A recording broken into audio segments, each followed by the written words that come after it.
گھر میں رکھے ٹیلی ویژن پر ہیرا منڈی سے بھی کہیں زیادہ بھر کر وہ سب کچھ دیکھ رہا ہوتا ہے جسے سوچ کر بھی مسلمان کانپ جایا کرتے تھے۔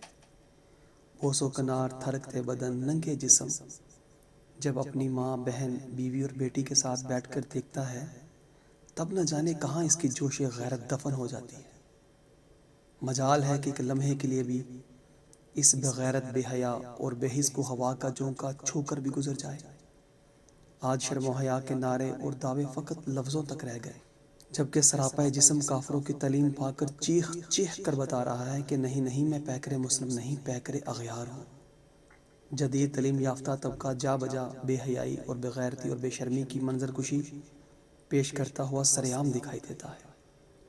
آج نام نہاد مسلمان اپنی بیوی کو نہ صرف غیر مردوں سے ملواتا ہے بلکہ اسے غیروں کے درمیان چند ٹکوں کی خاطر چھوڑ آتا ہے۔ کافر کی تعلیم سے جو مقصود تھا وہ حاصل ہو چکا۔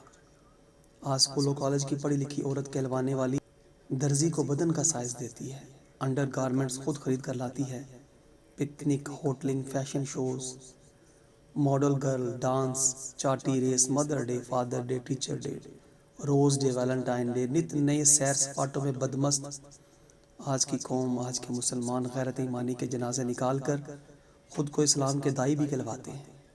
یہ منافقت نہیں تو اور پھر کیا ہے؟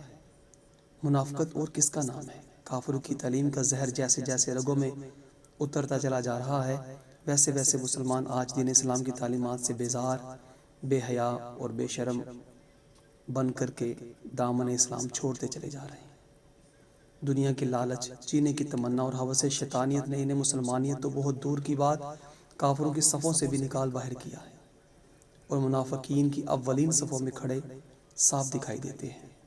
امت مسلمہ اگر پھر سے اپنا مقام و مرتبہ چاہتی ہے تو اسے تعلیمات اسلامیہ کے نور سے خود کو اور اپنی نسلوں کو روشن کرنا ہوگا۔ اس کے علاوہ اللہ کی عزت کی قسم کوئی حل نہیں، کوئی حل نہیں۔